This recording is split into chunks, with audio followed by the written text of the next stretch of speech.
The dominoes keep falling, and the SEC, of course, is now facing a fine. Well, I don't know if it'll be a fine or not, but the fact that they actually lost something, had to pay up for it. We'll break it all down for you, what this does to Bitcoin and Ethereum in the markets as we go forward. You're going to love it. My name is Paul Barrow. Welcome back into Tech Path. Thanks again for coming in today on the live stream. We appreciate it.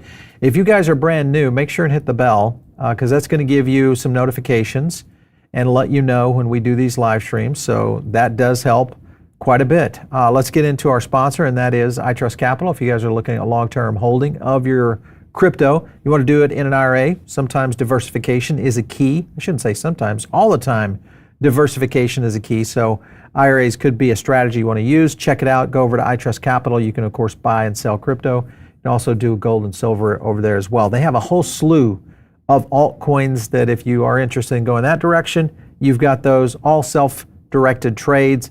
No monthly fees, low cost. Check it out. Use our link, get a $100 funding reward. All right, let's go into a couple of points right here.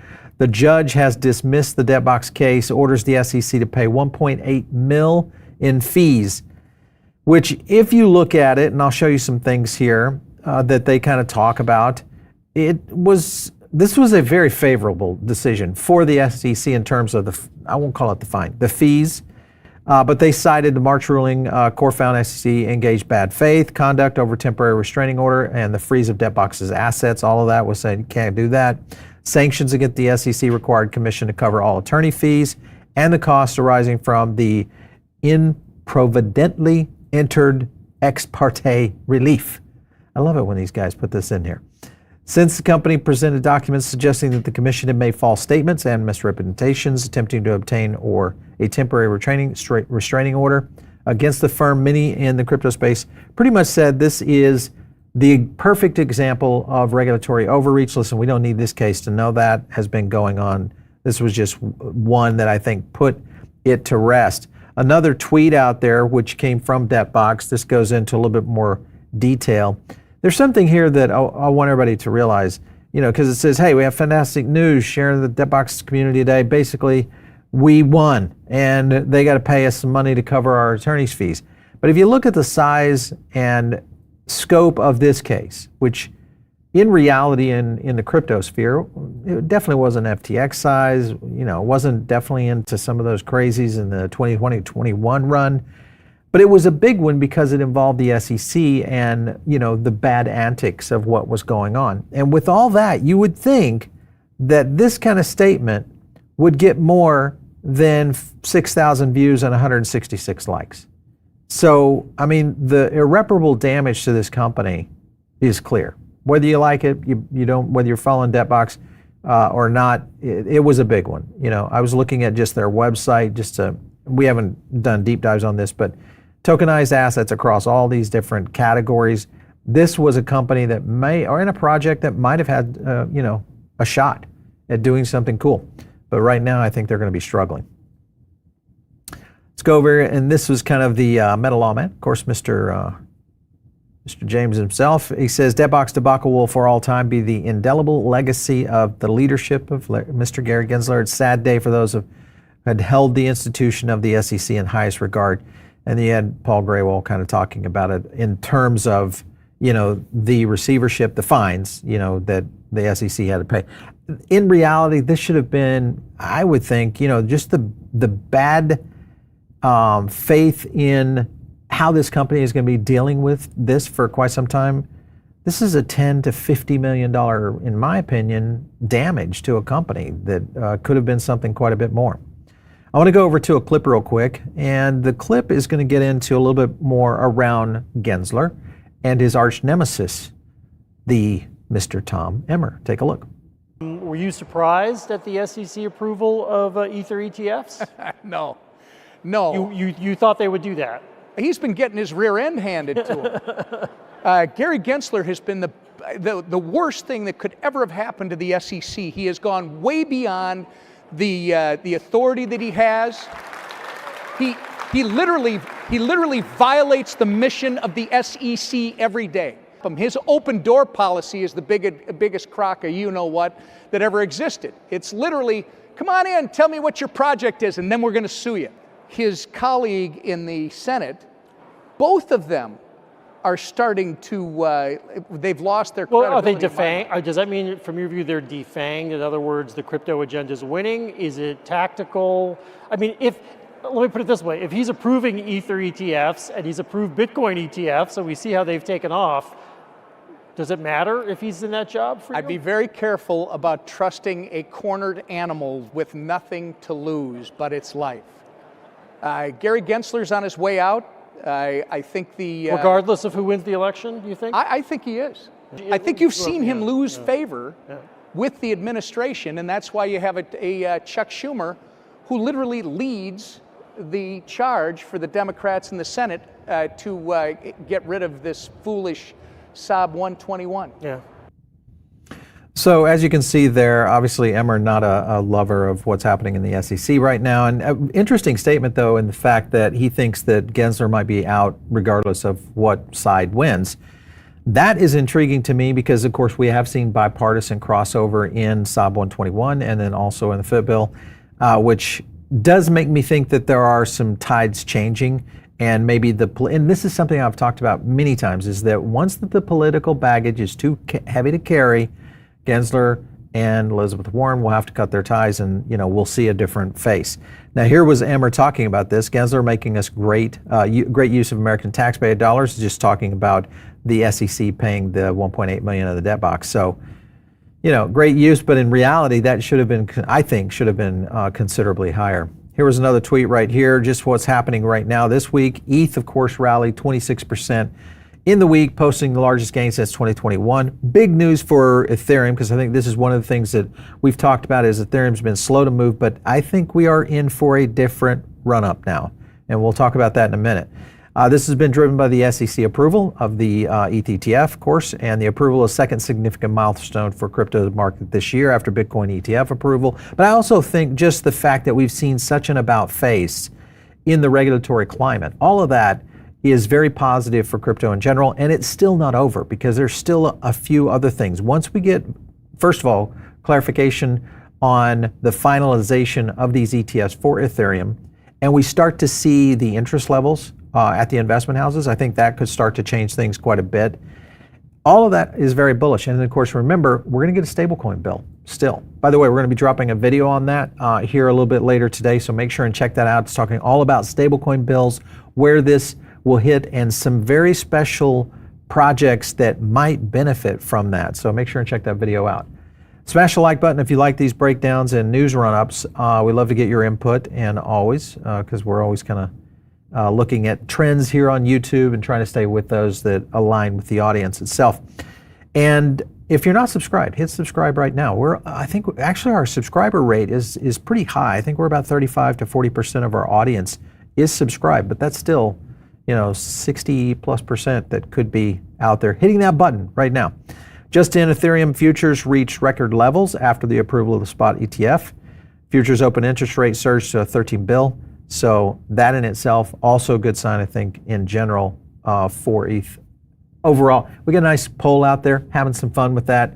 Make sure and hit the poll. I'd love to I'm kind of curious how this is going to play out for sure. I want to go to this next clip because this goes into VanEck and their CEO. And remember, VanEck has been one that we've kind of toyed with of being very pro-ETH and the ecosystem.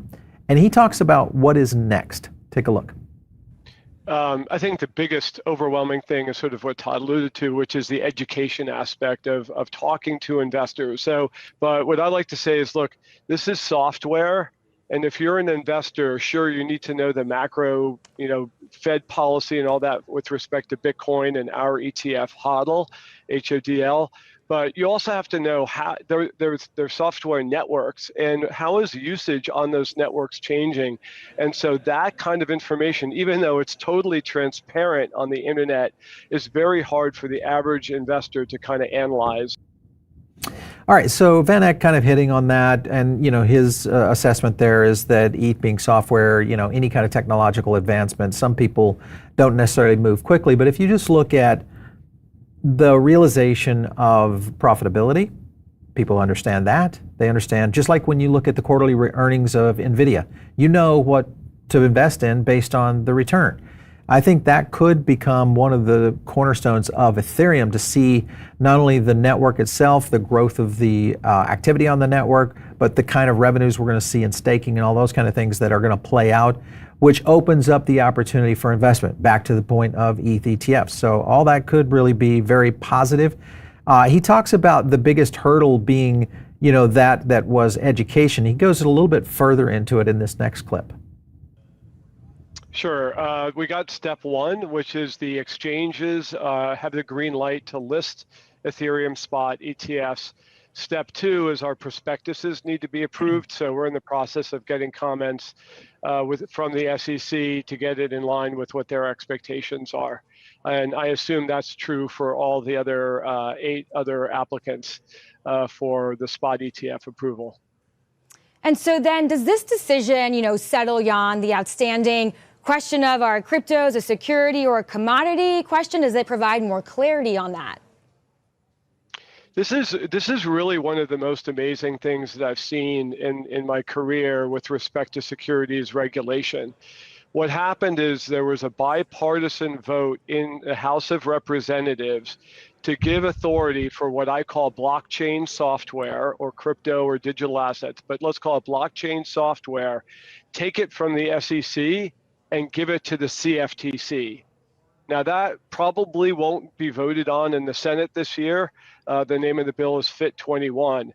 But the fact that that got 60 to 70 Democratic representatives in the House meant that there was a real risk that the SEC was going to lose any kind of jurisdiction over digital assets.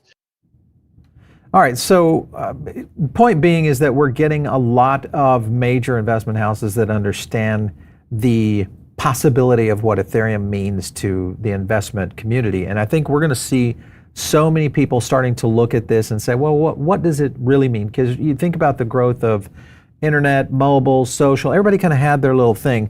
This, of course, was Bankless talking a little bit about this. Big conversation in Ethereum, what's the narrative for ETH? Many people would say, okay, what's digital oil, internet bond, programmable money, tokenization. I think the key here is the tokenization side, and he might be right here on this, that tokenization could be kind of the buzzword that starts to connect some of the bigger portfolios out there in terms of investment direction. And if we do see that, it does mean that we could see a lot more interest in the Ethereum ETFs as they start to grow. Interestingly enough, though, there is still a lot of push on Bitcoin, and for good reason. It's still one of the fastest growing ETFs out there. But I'm just kind of curious what this is going to look like in the next 10 years. Well, if you look at what's happening right now, remember regulatory alignment, all in place or somewhat in place.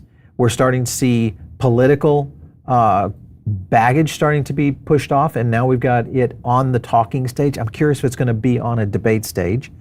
And then what's next? Well, then is investment and the community that comes around that. So if you think about that, here of course is the CEO of Animoca Brands talking about this. That of course is Mr. Yatsu talking about 200 trillion within 10 years. Now many of this, or much of this I should say, near term, 12 to 18, we can conceive a doubling or a tripling of the space. That I think could happen in gaming. It could happen to a certain extent in the early days of real world assets and tokenized assets. But over the 5 to 10 year period, he's expecting the space to accelerate 100 to 200 times, 200 trillion or even bigger. I think we could reach that kind of number in a decade.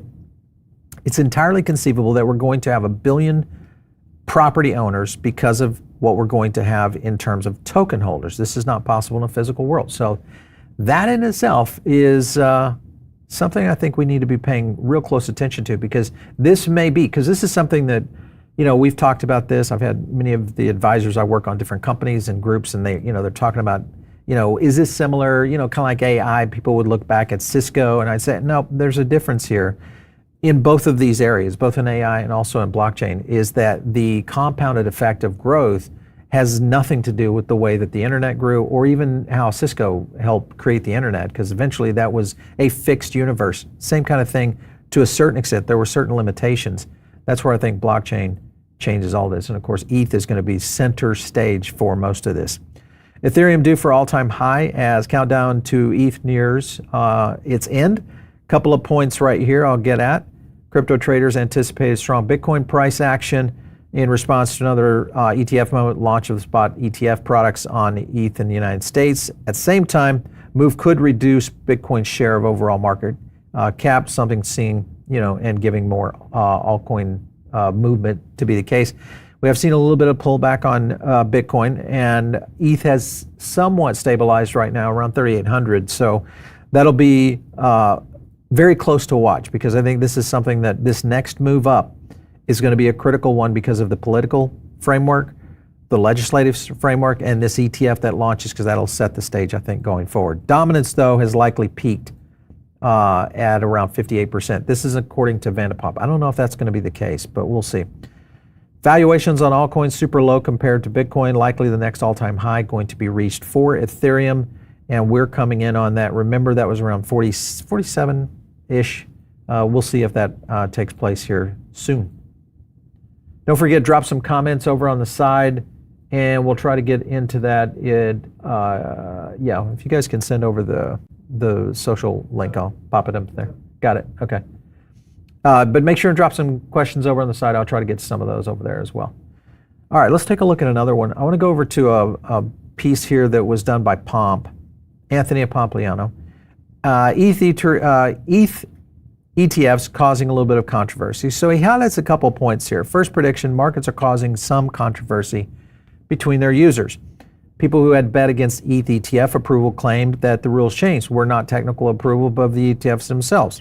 I tend to agree, but the people arguing that the actual ETFs have not technically been approved, yet the spirit of the prediction market is obvious, and the people were betting on broader yes-no from the SEC. Point being is that this is a lot of tit for tat, I think, in terms of the Bitcoiner community on, it's not approved yet, but it's going to be, this is just a matter of time before all of this, of course, plays out. He gets into a little bit of this further in the article here. Second controversy is that has been spun up is whether the SEC should approve all 8 simultaneously. The historically SEC created unspoken rule, first step, first application approved. Incentives are essential to capital markets, so the situation is clear, is not saying make it fair. Remember, BlackRock, I think their date is out in August, and then remember we had several that are lined up right now, and all we need is the S1 filings to get those approved and move forward. All that pointing in the right direction for Ethereum. I still think it's just a matter of, I won't call it a rubber stamp, but it is going to be something I think will play out pretty quick. This is Pomp explaining a little bit more about this around FUD and the ETH ETF. Listen in. By the way, I did read, I think it was last week, you had a headline. It sounded a little ominous about these Ethereum ETFs. Are you a fan or not? Well, I think that Wall Street's just woken up to the fact that they can make money in this sector now, right? If you look back 3, 4, 5 years ago, they were all saying, we don't like Bitcoin, we don't like crypto. Right. Now they realize there's profits here. And so they're going to continue to push not only to get the Bitcoin ETFs, Ethereum ETFs, but they're going to try to go through this full stack. And the question is, what will regulators allow? How many are they going to approve? How many coins are going to be on Wall Street by the end of this year?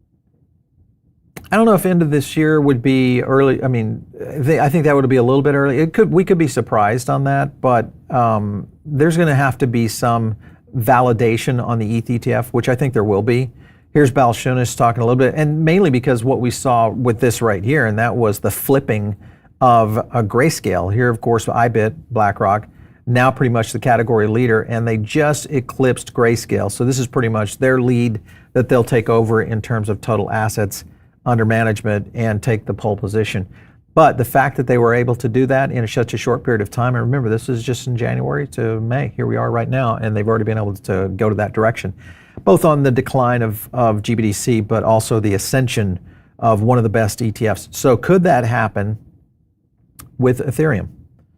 Remember, they're still launching more. Here's Grayscale looking to launch a Stacks potential trust here. So we're going to see more activity. Back to Pomp's point, but the question will be which ones.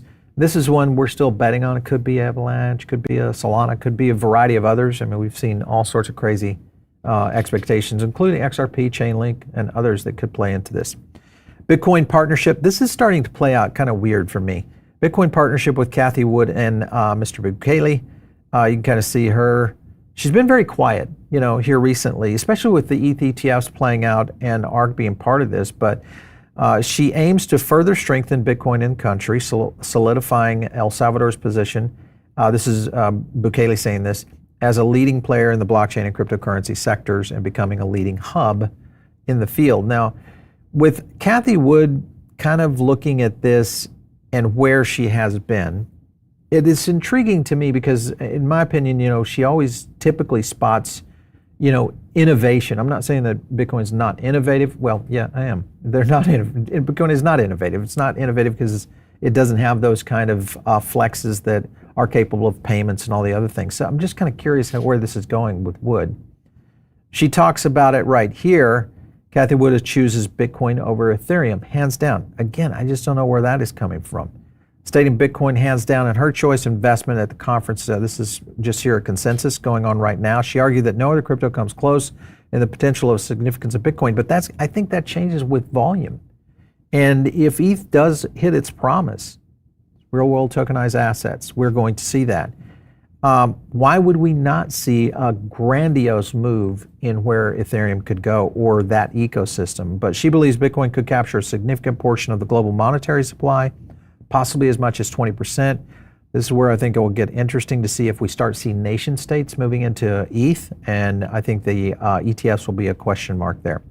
Bitcoin as an insurance policy for countries and individuals, purchasing power. Well, that could be really all of crypto in reality, if there's enough market liquidity there. Ripple, of course, donates millions to supporting crypto-friendly congressional candidates. This also will be a big move in the right direction in terms of the political landscape, which again starts to get into opportunities for Ripple.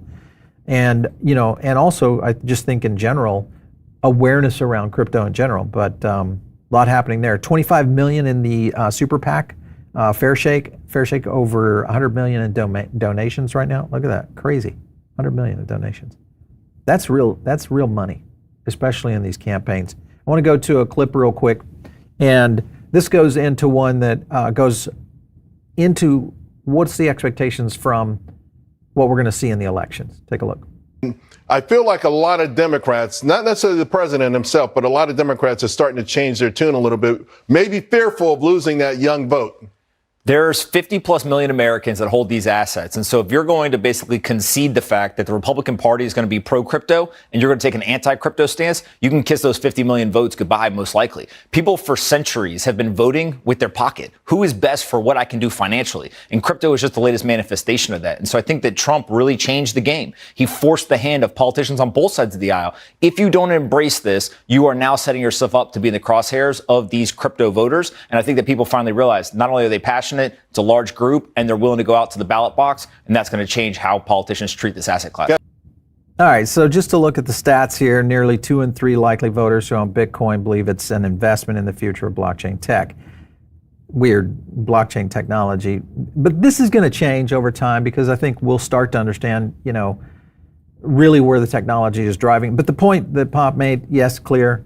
This is now bipartisan. I think we'll see more of this maybe on the debate stage, and if it does, it's going to showcase, I think, a lot of alignment around some of these big races that are really going to determine how the Senate plays out. So all that going good. Let's go over to the poll real quick, and then I'll get to a few questions. Let's take a look.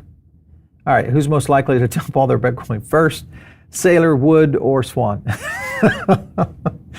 Or Gox. Okay, well, at least Gox is going to be the one. 57. It looks like that's going to be the case. That, believe me, is the crypto pit at work. They're very funny sometimes. So we go with there. Catherine says Bitcoin machines scared of Ethereum, Bitcoin protecting itself. That's the typical thing. Listen, it's very, very tribal out there. I will tell you that. Confirm there won't be a Sol ETF this cycle. LOL. Too bad, Sol holders. Better luck next time. I tell you, man, Sol, I hate that 400% gain. Those are just terrible gains. I mean, I just can't believe that those, really, is it 400% or is it more than that? I forget it. It's just so much money coming into those Sol holders. These guys need to stop buying yachts. All right. A fine for the SEC. Yeah, taxpayers' money. I like that one. Cade says, I should have got a lot more than $1 million. Trying to change half these people's. Okay, yes, I agree with that. Agree, tokenization seems to be the two markets that seasoned stock traders would rather trade in. I would agree. Yeah, we're going to see a lot of that. And remember that when you get into the 11 sectors of finance, and now crypto being the 12th, you're going to start to see massive growths in a lot of these cross sectors, because the one sector that crosses over into many of those other sectors is crypto, or will be blockchain. So it could be. Paul, your picks for DeFi: Arrow, Jupe, Uni. I like Uni. I like Jupe. Uni, of course, in the Eco. Jupe, of course, in Solana. Also, would you select Link over Pyth? Yes. Even though I love Pyth, some weirdness, as you guys probably been following a little bit of the Pyth activity, but Chainlink is just, that's a strong token. And just their, oracles, and really understand it. Go do some deep dives on Chainlink. It's worth your time to really understand what they're doing. What else do we have? XRP, talk to us. What happened with XRP in terms of the charts? I'm assuming that's what you're asking here. I don't know if we'll get into chart analysis today, but we can say a little bit here. So XRP kind of flat. Remember, they have their big event coming in the summer, and they're going to do their big reveal. So I think we'll see a little bit of activity there. The question is do they drop something on the market that nobody's expecting? And that, to me, is what you got to watch for with Garlinghouse and his team. Gensler, double cross. I almost wonder about that. This is something we've had conversations internally about. Did Gensler get double crossed here? It's an interesting position, because you think about how the White House have and the administration in general, those poll numbers are starting to roll in now. And I think you have to respond to some of these polls. Gensler could have been hung out to dry on this. Proppy just heading down on the charts, no doubt. And again, with Proppy and others that are out there, we're going to talk about real world assets in another video that we're dropping. I think this is just a matter of timing. For if you believe in real world assets and some of the projects that are out there on there, if you believe in that and you think that ETH and many of those ecosystems that are moving that direction, AVAX and many others, then you have to look at real estate. It's just going to be a natural element. It's going to happen. All right, so this is interesting. Bankless postulated that ETH ETF could trigger an NTF or an FT bull run. Yeah, of course. I think that anytime you see excess growth in any of these major categories and major portfolio positions, the next is going to be, let's go play, and do a little betting. Deadbox was completely ruined by the SEC. Yeah, I know. That's my point, Oz, is that you have companies out there that all it takes is just the fact that the SEC is suing you, and then that's a problem. Unless they've got a mouthpiece, and that was their problem. They didn't have enough there. Why would anyone dump Bitcoin? Everything is going on. I think in general, you just look at, it's not that you would dump Bitcoin, because many people still hold it. I still hold some of that. But I look at where the growth percentages are going. If you're looking at any time of growth in the next 10 years, but in most cases with crypto, what we talk about here is this is just a new financial system. And there's going to be many projects, many tokens, and a lot happening in this space that is going to be built around this. So this is just a matter of which one do you like, for sure. All right, guys, if you're not subscribed to the channel, hit it right now. We appreciate that. And of course, it does help us understand what's out there and what you guys are liking in terms of trending analysis on our viewers. If you're not in our Diamond Circle, make sure and get in on that. We have some big news coming up too. We're doing a big promotion over the summer that's going to be pretty cool that you guys don't want to miss. So we'll be dropping some early release information over on the Diamond Circle. So get in there. Follow me on X @PaulBaron. We'll catch you next time right here on TechPath.